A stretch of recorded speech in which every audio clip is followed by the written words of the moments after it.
عزیزان اکرام وقار، اللہ کریم کو سب سے زیادہ ناپسند چیز جس کا ذکر قرآن پاک میں بھی ہے وہ ظلم ہے۔ ظلم کو اللہ تبارک و تعالی ہرگز پسند نہیں فرماتا، اور ظلم کا مطلب صرف کسی پر ہاتھ اٹھانا ہی نہیں بلکہ کفر اور شرک بھی بہت بڑا ظلم ہے۔ قرآن پاک میں اللہ نے فرمایا ان الشرک لظلم عظیم، اللہ کے ساتھ کسی کو شریک ٹھہرانا بہت بڑا ظلم ہے، اور اس ظلم کی بہت ساری شاخیں ہیں جو آج ہم دنیا میں دیکھ رہے ہیں۔ انسان کسی نہ کسی جگہ پر ظلم کرنے کا شکار ہو جاتا ہے، ظالم بن جاتا ہے۔ اور ظلم کی تعریف اگر دیکھیں عربی میں تو یوں کہا گیا وضع الشیء علی غیر محلہ، کسی چیز کو اس کی جگہ پر نہ رکھتے ہوئے، اس کی حیثیت کو اس کی حیثیت کی جگہ پر نہ رکھتے ہوئے دوسری جگہ پر رکھ دینا یہ ظلم کہلاتا ہے۔ حقدار کو حق نہ دینا یہ ظلم ہے، یا اپنے حق سے زیادہ کسی سے چھین لینا یہ بھی ظلم ہے۔ اور یہ ظلم کی ایک دو نہیں ہزاروں مثالیں ہیں، لیکن قرآن ہر ظلم کی مذمت کرتا ہے۔ اللہ کریم کئی جگہوں پر ارشاد فرماتا ہے ان اللہ لا يحب الظالمین، اللہ تعالیٰ ظالموں کو ہرگز پسند نہیں فرماتا۔ میرے عزیزو، گناہ بھی ظلم ہے، جیسے کہ قرآن میں اللہ نے فرمایا وَلَوْ أَنَّهُمْ إِذْ ظَلَمُوا أَنفُسَهُمْ، جب لوگ اپنی جانوں پر ظلم کر لیں تو اے محبوب آپ کے دربار پہ آئیں۔ یہ جو آیت ہے ظلم کا مطلب کیا ہے؟ انسان جب گناہ کرتا ہے تو وہ اپنے آپ پر ظلم کرتا ہے۔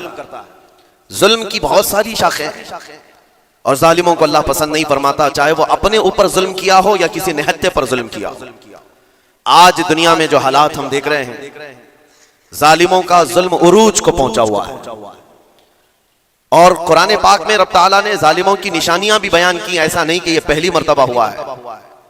اللہ تعالیٰ فرماتا ہے وَكَمْ مِنْ قَرْيَةٍ أَهْلَكْنَاهَا، کتنی بستیاں ایسی ہیں جن کو ہم نے ہلاک کر دیا۔ رب تبارک و تعالیٰ نے ان کو ختم کر دیا کیونکہ وہ ظالم تھے۔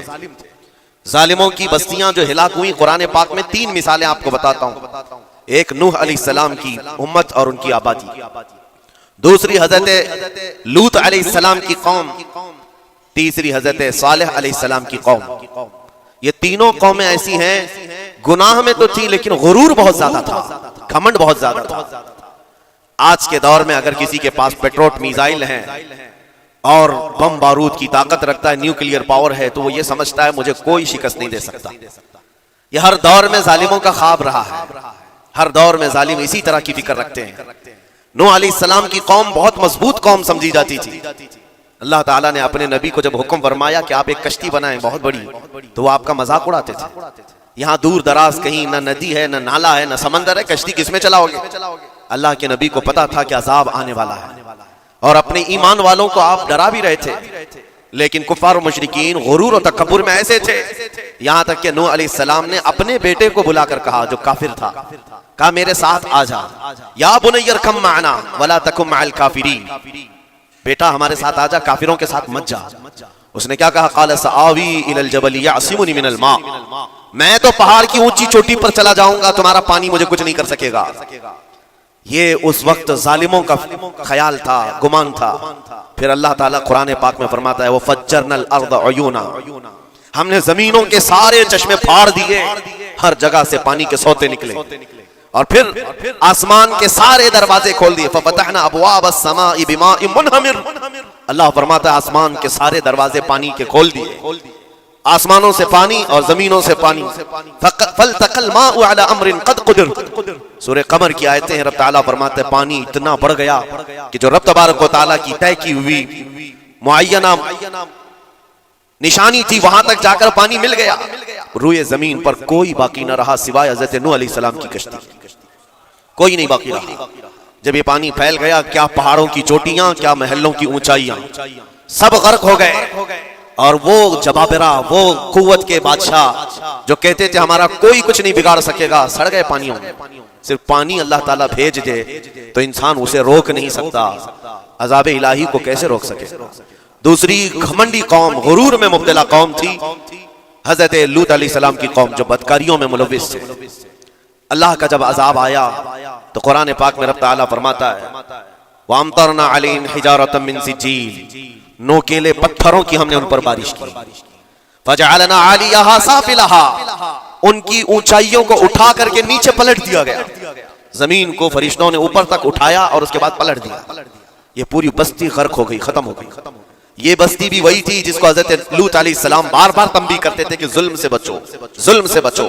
ظلم اللہ کے عذاب کو دعوت دیتا ہے, لیکن وہ مذاق اڑاتے تھے. اور جب ہلاک و برباد ہو گئے, ختم ہو گئے, ان کی نشانیاں بھی باقی نہیں رہی. وہ پتھروں کی بارشیں کہاں ہوئی تھی واللہ عالم. لیکن میرے عزیزو, ہم نے دیکھا ہے جہاں یہ قوم آباد تھی اس علاقے کو آج بتایا جاتا ہے وہ جارڈن کا علاقہ تھا, بحر مردار, جہاں پر آج باقی ہے ڈیڈ سی. میں خود سفر پر دیکھا جارڈن کی ایک سرزمین پر گاڑی چلتی جا رہی ہے اور کالے کالے پتھر, جہاں تک نظر کرو صرف پتھر ہی پتھر ہیں, بہت نوکیل ہیں. ایسے پتھر میں نے دنیا میں دوسری جگہوں پر نہیں دیکھا. آج بھی اسی طرح سے باقی تقریباً 100 کلومیٹر 150 کلومیٹر تک صرف پتھر ہی ہے.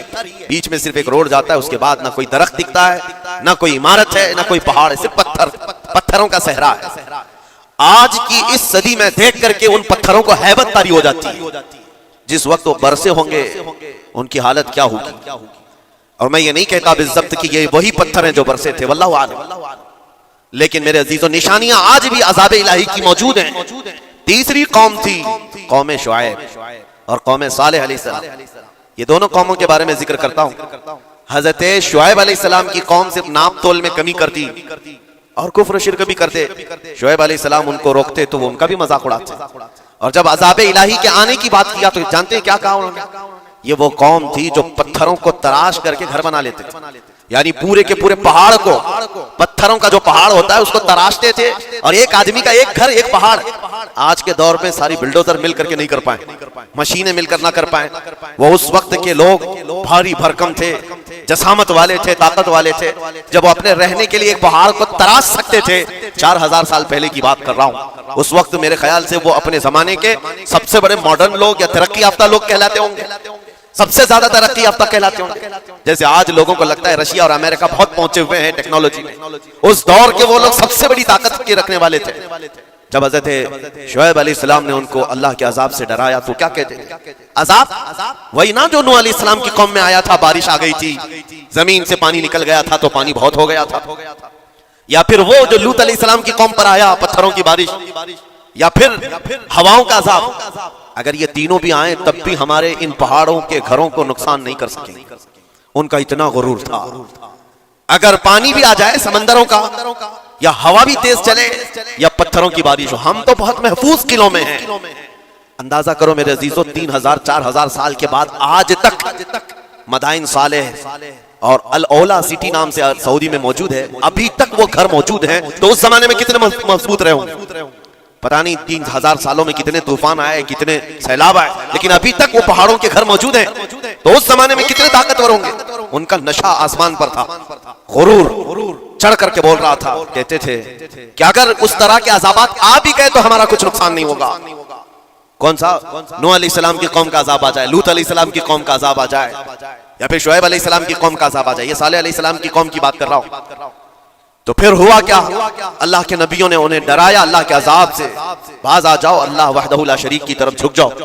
وہ اکڑ تھی, غرور تھا کہ نبیوں کا مذاق کرتے. پھر ہوا کیا؟ قرآن کہتا ہے صرف ایک فرشتے کو اللہ تعالیٰ نے زمین پر اتارا, ایک فرشتے کو اتارا, اور اس کے بعد اس فرشتے نے ایک چنگھاڑ لگائی, ایک آواز کی, ایک آواز. صرف فرشتے کی ایک آواز ایسی تھی کہ جتنے اپنے مضبوط قلعوں میں گھروں میں موجود تھے, اس آواز کی ہیبت سے ان کا بھیجا کانوں سے باہر نکل آیا. اور صبح کے وقت جب اس بستی میں جا کر کے دیکھیں تو سب کے سب اوندھے منہ گرے ہوئے تھے, ایک بھی اس میں سے بچا ہوا نہیں تھا. نہ نوح علیہ السلام کا طوفان آیا, نہ لوط علیہ السلام کی قوم پر برسنے والے پتھروں کا عذاب آیا, نہ ہی ہوائیں چلائی گئیں. ایک فرشتے کو بھیج کر رب تعالیٰ نے اپنی قدرت کا مظاہرہ فرمایا. اللہ کے کروڑوں اربوں لاتعداد فرشتے ہیں, ایک فرشتے کی طاقت ایسی ہے کہ اگر وہ اپنی آواز نکالے تو تمہارے کانوں سے بھیجا باہر نکل آئے. اللہ وحدہ لا شریک, وہ حی و قیوم کل بھی تھا اور آج بھی ہے. وہ رب ذوالجلال حی و قیوم ہے, طاقتور ہے اور ہمیشہ رہے گا. اور رب تبارک و تعالیٰ نے قرآن پاک میں فرمایا, آپ یہ آیت تقریباً 3 جگہ قرآن میں آئی, وَإِذْ نَجَّيْنَاكُم مِّنْ آلِ فِرْعَوْنَ يَسُومُونَكُمْ سُوءَ الْعَذَابِ يُذَبِّحُونَ أَبْنَاءَكُمْ وَيَسْتَحْيُونَ نِسَاءَكُمْ وَفِي ذَلِكُمْ بَلَاءٌ مِّن رَّبِّكُمْ عَظِيمٌ. رب تعالیٰ فرماتا یاد کرو فرعونیوں کے عذاب سے اللہ نے تم کو نجات دی. یہ بنی اسرائیل کو کہا جا رہا ہے. کہ فرعونیوں کے عذاب سے، کہ فرعون اور اس کے لشکری اس قدر سخت سزائیں دیتے تھے موسیٰ علیہ السلام کی قوم پر، ایمان والوں پر، بنی اسرائیل پر. اللہ فرماتا ہے ان سے نجات دیا رب تعالیٰ نے، لیکن وہ کرتے کیا تھے؟ بنی اسرائیل میں ایک بھی بچہ پیدا ہو جائے اسے ذبح کر دیتے. فرعون کے لشکریوں نے ایک سال میں 12,000 بچوں کو قتل کیا، 12,000 بچوں کو ذبح کر دیا ہے. آج کے اسرائیلی اگر یہ بچوں پر ظلم کرتے ہیں تو یہ تعجب کی بات نہیں ہے. فرعون کی سرشت میں داخل تھا اور یہ فرعونی ہے، وقت کے جبابرہ ہیں، وقت کے ظالم ہیں. 12,000 بچوں کو قتل کر دیا تھا فرعون اور اس کے لشکریوں نے، اور عورتوں کو زندہ چھوڑ دیتے تھے. قرآن میں اللہ تعالیٰ نے فرمایا 3 جگہ آئی ہے، لیکن اس کے ساتھ رب تعالیٰ یہ بھی فرماتا ہے یہ سخت ترین سزائیں دیتے تھے فرعونی، اللہ نے ان سے تم کو نجات دیا. لیکن یہ سزائیں کیوں دیتے تھے، یہ عذاب کیوں تھا؟ وَفِي ذَلِكُمْ بَلَاءٌ مِّن رَبِّكُمْ عَظِيمٌ. یہ ہے فرمان اللہ کا. یہاں میں یہ ٹکڑا اگر بیان کر دوں تو آج آپ کے دلوں کے اندر ایک یقین پیدا ہو جائے گا. آج کے حالات کے مطابق فرعونیوں کا اس قدر سخت عذاب کیوں تھا؟ رب تعالیٰ فرماتا ہے اے مومنو، ان تمام معاملات میں اللہ کی طرف سے تمہارے لیے بڑا امتحان تھا. یہ امتحان تھا اور وہ امتحان آج بھی ہے اور ہر زمانے میں رہے گا. ستیزہ کار رہا ہے ازل سے تا امروز، شرار ابو لہبی سے چراغ مصطفی. ہر زمانے میں حق و باطل کے معرکے ہوتے رہیں گے. لہٰذا آج کے دور میں یہ سب حالات جو پیدا ہوئے، مسلمانوں کو، مومنین کو ذرا برابر بھی نروس ہونے کی ضرورت نہیں. تم جس دین سے وابستہ ہو، اس دین کی حفاظت کا ذمہ اللہ نے اپنے ذمہ لیا ہے. یریدون لیطفئوا نور اللہ بافواہہم. قرآن میں اللہ فرماتا ہے کفار و مشرکین اپنے منہ کے پھونکوں سے اللہ کے اس چراغ کو بجھانا چاہتے ہیں، اللہ اپنے اس چراغ کو مکمل کر کے رہے گا. یہ اسلام نور الہی ہے، اللہ کا نور ہے اور اس کو صبح قیامت تک رہنا ہے. اور ہم جیسے اور بھی آئیں گے اس زمین پر اور آئیں گے جاتے رہیں گے. یہ آبادیاں ہیں، بدلتی رہیں گی، خدائی قانون ہے، لیکن اسلام نہ کل بدلا تھا، نہ آج، نہ قیامت تک بدلے گا. ہم سب کا امتحان ہے میرے عزیزوں، ہم سب کا امتحان ہے. لیکن ان حالات میں مومنین کو کرنا کیا چاہیے؟ انہیں اپنے ایمان کو مضبوط کرنا چاہیے. کبھی کسی کے اڑتے ہوئے چھیٹڑے اور ٹکڑے دیکھ کر تمہیں مایوس ہونے کی ضرورت نہیں. اب ہمارا مستقبل کیا ہوگا؟ میرے عزیزوں، آج جو حالات ہیں یہ حالات کربلا سے زیادہ سخت تو نہیں ہیں. آج فلسطینیوں کو ہم نے دیکھا 6 ماہ کے، سال بھر کے بچوں کو سینے سے لگا کر کفن لپیٹ رہے ہیں. ان ماؤں کی کیا کیفیت ہوتی ہوگی؟ کبھی کبھار چھوٹی سی کلپ میں دیکھ کر کے آنکھوں سے آنسو بہ پڑتے ہیں. انہوں نے اپنے ہاتھوں سے نہ جانے کتنے بچوں کو ایک دن میں دفن کر دیا. 80 میتوں کو ایک قبر میں ڈال دیا کرتے ہیں. ان فلسطینیوں کو لاکھوں سلام، ان کے جذبات کو اور ان کی استقامت کو. ہم تو دعا یہی کرتے ہیں ان فلسطینی مسلمانوں کے برابر پوری دنیا کے مسلمان نہیں ہو سکتے. ہم تو ایک ناشتے پر صبر نہیں کر پاتے، وہ اپنے 10 بچوں اور خاندان والوں کے کٹے ہوئے چھیتروں پر بھی کہتے ہیں اللہ ہمارے ساتھ ہے. ساری مصیبتیں دیکھ کر کے بھی وہ کہتے ہیں اللہ ہمارے ساتھ ہے. ان کے گھر اڑا دیے گئے، تباہ کر دیے گئے، راکھ میں بدل دیے گئے. اور نیوز میں اینکر یہ دجالی میڈیا وہاں جا کر کے ان کے زخموں کو کھرید کر کے پوچھتا ہے تمہارا مال کیسے آئے گا، تمہارا گھر کیسے چلا گیا. لیکن ان حالات میں بھی وہ مسکرا کر کہتے ہیں اللہ نے دیا تھا، پھر اللہ ہے اور اللہ دے گا. ان کے ایمان کے برابر ہم نہیں ہو سکتے. لیکن میرے عزیزوں، پوری دنیا کے مسلمانوں میں اس مسئلے نے آج ایک اتحاد کی فضا قائم کی ہے. اگر ہمارے درمیان آج بھی اتحاد نہیں ہو سکتا تو پھر میرے عزیزوں، شاعر نے سچ کہا تھا جگہ جگہ کے تھک چکے ہیں تمہیں یہ ہنگامے، نشاط لذت خواب گراں بدل ڈالو. غلط روی سے منازل کا بعد بڑھتا ہے، مسافروں روش کارواں بدل ڈالو. آج کے حالات تمہیں اگر نہیں بدلنے پر مجبور کیے تو پھر بتاؤ کون سے حالات تمہیں بدلیں گے، کب تم بدلو گے؟ لیکن ان حالات پر آج بعض لوگوں نے یہ کہنا شروع کیا. میں نے چند دنوں پہلے ایک آیت پڑھی تھی، ایک بیان میں کہا تھا اللہ قرآن میں فرماتا ہے هو الذی ارسل رسولہ بالہدی ودین الحق لیظہرہ علی الدین کلہ. وہ اللہ ہے جس نے حق دین کے ساتھ اپنے رسول کو بھیجا ہے اور ہدایت کے ساتھ اپنے رسول کو بھیجا ہے. کیوں بھیجا ہے؟ لیظہرہ علی الدین کلہ، تاکہ وہ رسول پوری دنیا پر یہ دین غالب کرے. یہ دین غالب آئے گا. تو بعض مجھ سے کہنے لگے مولانا سٹیج پر بیٹھ کر چلاتے ہو، کہیں کرسیوں پر بیٹھ کر کہتے ہو کہ تمہارا دین غالب آئے گا. تمہارا دین تو آج ٹکڑے ٹکڑے کیا جا رہا ہے، کوئی کچھ نہیں کر پاتا. ان ظالموں کو میں یہ کہتا ہوں، ان کو یہ میں کہتا ہوں، ان تمام حالات سے تم ہرگز یہ مت سمجھنا کہ دین غالب آئے گا. چاند پر بھی گہن لگتا ہے، لیکن جب گہن چھٹتا ہے تو چاند پورے آب و تاب کے ساتھ چمکتا ہے.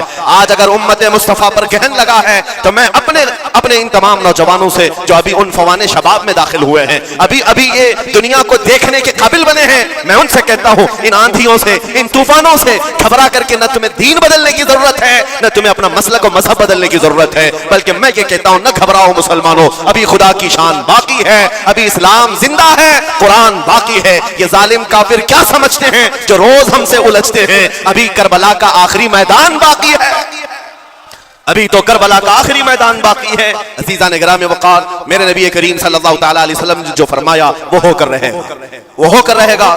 میرے آقا صلی اللہ تعالیٰ علیہ وسلم کا فرمان عالی شان میں سناتا ہوں. حضور فرماتے ہیں لا تزال عصابۃ من امتی یقاتلون علی ابواب دمشق وما حولها وعلى ابواب بیت المقدس لا يضرهم خذلان من خذلهم ظاهرين على الحق الى ان تقوم الساعه او كما قال رسول الله صلی اللہ علیہ وسلم.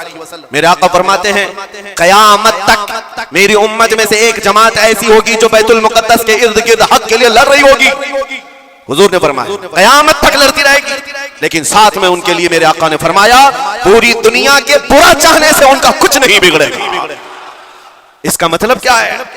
اگر آپ ہم سے پوچھتے ہیں کچھ نہیں بگڑے گا, حضور نے فرمایا کچھ نہیں بگڑے گا, لیکن ہم تو دیکھ رہے ہیں ان کے گھر تباہ ہو گئے, بچے مر گئے, چھوٹے بچوں کے سروں سے باپ کا سایہ نکل گیا, کسی کے سامنے اس کی ماں کی تڑپتی ہوئی لاش ہے, اور حدیث میں کہا جا رہا ہے ان کا کچھ نہیں بگڑے گا. سب تو بگڑ گیا, مال بھی گیا, دکان بھی گئی, تجارت بھی گیا, گھر بھی گئے, اولاد بھی, رشتہ دار بھی, اور حدیث میں کہا جا رہا ہے کچھ نہیں بگڑے گا. میرے عزیزو یاد رکھو میرے آقا کا فرمان حق ہے, کچھ نہیں بگڑے گا کا مطلب کیا ہے؟ یہ تمام اسباب جانے کا مطلب یہ نہیں کہ بگڑ گیا, بگڑا تو اس کا ہے جس کا ایمان بگڑ گیا, ایمان جس کا گیا اس کا سب بگڑ گیا. اور ہم نے ان بچوں کو دیکھا ہے آج, ارے رات کو سوتے ہیں تو انہیں پتہ نہیں ہوتا صبح ہوگی بھی کہ نہیں ہوگی, لیکن اس کے باوجود ایک دل دہلا دینے والی بات میں بتاتا ہوں. مصر کی سرزمین سے لوگ پانی کے بوتلیں اور ڈبے اٹھا کر کے بارڈر پر جا رہے ہیں, لیکن فلسطین غزہ کے وہ مسلمان کہتے ہیں اپنا پانی تم رکھو, اللہ کریم ہمارے لیے کہیں سے اپنی ہی زمین سے پانی عطا کرے. ان کو لوگ کہہ رہے ہیں کیا آپ نہیں دیکھ رہے وقت کا بڑا فرعون روز الٹیمیٹم دیتا ہے 24 گھنٹے میں علاقہ خالی کرو, نکل جاؤ, گھر خالی کرو. کیسا ایمان ہے تمہارا کہ آنے والی بڑی بڑی میزائلوں کا اپنے سینے سے مقابلہ کرتے, اور کہتے ہیں کل سے ہم یہی تھے, آج بھی یہی ہیں اور یہی رہیں اور اسی مٹی میں دفن ہو جائیں. یہ جو استقامت ہے اسی کو میرے آقا نے فرمایا دنیا ان کا کچھ نہیں بگاڑ سکے. ایمان اگر مضبوط ہے تو کچھ نہیں بگڑا ہے. ارے 6 سال کی بچی, 6 سال کی بچیاں, ٹرینڈ چلا ہوا ہے ان کے محلوں میں, ٹرینڈ چلا ہوا ہے, اپنے اپنے ہاتھوں میں مہندی سے اپنا نام لکھ رہی ہیں ہنسی خوشی. پوچھا ان سے کہ نام لکھنے کا ٹرینڈ کیوں چلا ہے ابھی جنگ کے حالات میں مہندی سے؟ کہتی ہیں کل کو اگر ہم اڑ گئے, چہرہ نہیں ملا, جسم نہیں ملا, ہاتھ اگر بچا ہوا ہو تو نام دیکھ کر ہمارے ماں باپ پہچان تو سکے. شہادت کا یہ جذبہ, شہادت کا یہ جذبہ 6 سال کے بچوں میں اگر آیا ہے یقیناً ان کے سینوں میں ایمان موجود ہے, ایمان موجود ہے. میرے عزیزو ذرا اپنے حالات پر ذرا توجہ کرو. مولا کریم نے ہمیں کس چیز کی کمی دی, کون سی چیز کم آئی ہمارے گھر میں؟ ہم تو مرغن غذائیں روز کھاتے ہیں. آج ہمارے پاس ساری نعمتیں اللہ نے دی, ہم عیاشیوں کے اڈوں پر پوری رات گزارتے ہیں. ہمارے شہر آج جس گلی سے گزر جائیں صبح کی اذان تک یہاں گپے لگاتے ہوئے کھڑے رہے. اے میرے عزیزو حالات تو ہمارے ایسے ہیں کہ کھا کھا کر کے چربیاں چڑھ گئی. ہمیں ان کا کیا احساس ہو پائے گا, ان کا کیا احساس ہو پائے گا جن کے ہاں پانی سے زیادہ خون دیکھا جاتا ہے, جن کے ہاں زندوں کو پکڑنے کے لیے نہیں اب مردوں کو پکڑنے کے لیے لوگ بھی نہیں. عزیزان گرامی وقار, جنازہ اٹھانے کے لیے لوگ پورا دن انتظار کرتے ہیں, کوئی نہیں ہے. پرسان حال ان سب حالات کے باوجود میں نے ایک بچے کو بھی وہاں سے یہ کہتے ہوئے نہیں سنا کہ ہم پر بہت بڑا ظلم ہو رہا ہے, ہم کو یہاں سے نکال لو, مدد کرو, کوئی آؤ. نہیں, وہ سب صرف اتنا ہی کہتے جو کچھ ہو رہا ہے ہم اللہ کے پاس جا کر کہیں گے یہ سارے معاملات, ہم اللہ کی بارگاہ میں شکایت کریں گے. یہ ہے ایمان, یہ ہے استقامت. اور میرے آقا صلی اللہ تعالیٰ علیہ وسلم کے فرمان عالی شان کے مطابق ان کے لیے اتنی ہی بڑی دولت کافی ہے. آخر میں اتنا کہوں گا اسرائیل کے کتے اور سالم مل کر اینٹ سے اینٹ بچا دیں, ان کے ٹکڑے ٹکڑے کر کے راکھ کر دیں, تب بھی ہم کہیں گے فتح تو بیت المقدس کی ہی ہے. فتح تو ان مظلوموں کی ہے جن کے پاس کھونے کے لیے کچھ نہیں تھا، پھر بھی وہ ڈٹے رہ گئے۔ تمہارے پاس تو پیٹروٹ میزائل بڑے بڑے، تمہارے پاس تو بہت ساری چیزیں ہو کر بچوں پر، ہاسپٹل پر، نہ جانے کتنی جگہوں پر تم نے بمباریاں کی ہیں۔ مجھے حیرت ہوتی ہے پوری دنیا آج بھی خاموش تماشائی ہے۔ یہ ظلم نہیں ہے تو اور کیا ہے؟ اور جب ظلم اپنے عروج کو پہنچتا ہے اللہ کی پکڑ آتی ہے، اللہ کا عذاب آتا ہے، اور جب اللہ کا عذاب آتا ہے تو جتنے خاموش تماشائی تھے سب اس عذاب میں گرفتار ہوں گے۔ اس لیے میرے عزیزو، آپ ہم سے اگر یہ پوچھتے ہیں ہمیں یہاں بیٹھ کر کرنا کیا چاہیے، ہم کیسے کریں، تمہارا دل اگر رو پڑا ان کے دردوں سے، یہ بھی لکھا جائے گا، یہ بھی لکھا جائے گا۔ یہ بندہ جا تو نہیں سکتا تھا لیکن اپنے بھائی کے درد میں ایسا بے قرار تھا کہ اس کا کھانا چھوٹ گیا تھا، ایسا بے قرار تھا کہ اس کی نیندیں ختم ہو گئی تھی، یہ بھی لکھا جائے گا اللہ کی بارگاہ میں۔ لیکن یہاں بیٹھ کر کے ہم عیاشیوں پر عیاشیاں کریں، اپنے گناہوں سے کبھی باز نہ آئے، تو پھر میرے عزیزو ان نہتے مظلوموں کے ہم بہت خطرناک قسم کے دشمن کہلائیں گے، جہاں ان کو پانی کا ایک قطرہ نہیں، جہاں ان کے لیے لقمہ نہیں، وہ کسی کا بچا ہوا کچرا کھانے پر مجبور ہے۔ اس وقت ہماری برتنیں کھانوں سے بھری ہوئی ہیں، ہماری دعوتوں میں ہمارے بچے ہوئے کھانے گٹر اور نالیوں میں بہ رہے ہوں۔ ان حالات میں میرے عزیزو پکڑ ہوگی، ہماری بھی پکڑ ہوگی۔ بدلو اپنے حالات، اٹھو وگرنہ حشر نہ ہوگا پھر کبھی، دوڑو کہ زمانہ چال اپنی چل گیا۔ میں آپ سب سے یہی کہنا چاہوں گا، یہ جو حالات پیدا ہوئے ہیں پوری دنیا میں، یہ میرے آقا کے فرمان کے مطابق اندیشہ یہ لگ رہا ہے ان قریب امام مہدی کا ظہور ہونے والا ہے، امام مہدی کا ظہور ہوگا اور حالات بدل جائیں گے۔ لیکن ہم کو کسی کے آنے کا انتظار کرتے ہوئے حالات کا انتظار نہیں کرنا ہے، ابھی بدلو، آج بدلو، اللہ کی طرف دوڑو اور اس سے گڑ گڑا کر کہو کہ مولا کریم ہمارے شامت اعمال، ہماری برائیوں کے سبب اگر یہ تیری پکڑ ہے، ہم توبہ کرتے ہیں تیرے دربار میں۔ جانتے ہو میرے آقا نے فرمایا اللہ کے غضب کو اگر کوئی چیز ٹھنڈی کرتی ہے تو ایک مومن صالح کی رقت انگیز دعائیں اور اس کے نکلنے والے آنسو اللہ کے غضب کو ٹھنڈا کرتے ہیں، اللہ کے غضب کو ٹھنڈا کرتے ہیں۔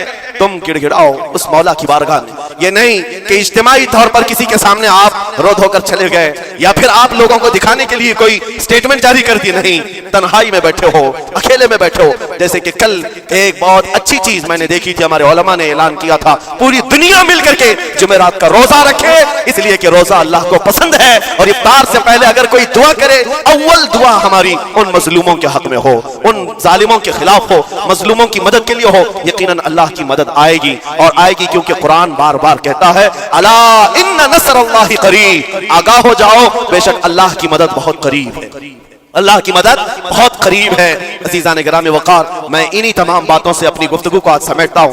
آج کے ان حالات میں آپ کی ذمہ داری ہے اپنے ایمان پر مضبوطی سے جمے رہنا، استقامت۔ بعض لوگوں کو آج یہ لگتا ہوگا کہ وہاں حالات بگڑے ہیں تو مسلمان کیا کریں گے، کیا کریں گے، ہم کیا کرنے والے، ویسے ہی ہم ختم کیے جا چکے، ٹکڑے کیے جا چکے، ہم کچھ کرنے، بس تم اپنی زندگیاں بدلو، نشہ سے باز آ جاؤ، اور جتنے خرافات ہمارے محلوں میں آئے اس سے نکالو۔ اللہ کا عذاب آتا ہے، اللہ کی رحمتیں روٹ جاتی ہیں۔ ایک بار ہم بدل لیے تو مولا کریم اپنی رحمتوں کے سائبان فرما دے گا ہم پر، اور بس ہماری تمنا یہی ہے۔ اللہ کریم کی بارگاہ میں دعا ہے قدیر و جبار خدا کہنے سننے سے زیادہ ہمیں عمل کی توفیق عطا فرما۔ اے رب کریم احسن الخالقین، ہم سب اپنے گناہوں سے سچی توبہ کر دے مولا، ہمارے گناہوں کی وجہ سے اگر تیری سخت پکڑ ہے تو مولا تو اپنے غضب کو ٹھنڈا فرما دے، تو اپنے غضب کو ٹھنڈا فرما دے مولا، تو اپنے غضب کو ٹھنڈا فرما دے۔ اے کریم خدا، تیرے حبیب کی امت تڑپ رہی ہے اور ہر جگہ مولا ظلم و ستم کا نشانہ ان غریب مظلوموں کو بنایا جا رہا ہے جن کے پاس ایک وقت کا کھانا بھی باقی نہیں رہا۔ مولا تو اگر مدد نہیں کرے گا تو کون مدد نازل فرمائے گا؟ اے رحمان، ہمارا عقیدہ ہے تو ہی وہ خدا ہے جو ابابیلوں کو بھیج کر ابرہا کو ہلاک کیا، تو ہی وہ خدا ہے جو بدر میں اپنے نبی کے لیے 5000 فرشتوں کو اتارا، اے مولا تو ہی وہ خدا ہے جو یونس علیہ السلام کو مچھلی کے پیٹ سے زندہ سلامت نکالا، تو ہی وہ خدا ہے جو ابراہیم علیہ السلام کو بھڑکتی ہوئی آگ سے زندہ محفوظ فرمایا۔ اے قدیر و جبار خدا، کل بھی تو حی و قیوم تھا، آج بھی ہے اور ہمیشہ رہے گا۔ ہمارے اس عقیدے کی لاج رکھ لے اور غیب سے مولا تو اپنی مدد نازل فرما، اپنی مدد نازل فرما، امت مصطفیٰ کے لیے خیر فرما، ہم سب کو امن و امان عطا فرما۔ اے رب کریم، ان ظالموں کو کیفر کردار تک پہنچا دے، مظلوموں کو مولا امن کی سانس عطا فرما۔ ہماری خوشیاں اگر لکھی ہوئی ہیں اے رب قدیر، ہماری خوشیوں میں سے ان کو یہ تقسیم فرما دے، اے اللہ ہماری حصے کی خوشیاں انہیں تقسیم فرما دے۔ اے رب کریم، ہمارے امن و سکون کو ان کے درمیان تقسیم فرما دے۔ اے اللہ، ان بلکتی ہوئی ماؤں کی آوازیں ہماری نیندیں اڑا چکی ہیں مولا، ان بچوں کے زخمی چہرے مولا بار بار ہماری آنکھوں کو ترساتے ہیں مولا، کب تک یہ تیری آزمائش ہوگی، کب تک یہ امتحان ہوگا؟ اے قدیر و جبار خدا، تجھے تیرے حبیب کی نالین کا واسطہ ان سب کو ظلم و ستم سے آزاد فرما دے۔ اے اللہ ظلم و ستم سے آزاد فرما، امن و امان عطا فرما، خیر و سلامتی عطا فرما، ہمارے اس ملک عزیز ہندوستان کو امن و امان کا گہوارہ بنا دے۔ اے اللہ ہم سب کو محبت و آشتی کا پیغام اور الفت و محبت کے ساتھ جینے کی توفیق عطا فرما۔ مولا ہماری دعاؤں کو حضور کے صدقے قبول فرما۔ وصلی اللہ تعالی علی خیر خلق محمد وآلہ واصحابہ اجمعین۔ حضور میری تو ساری بہار آپ سے ہے،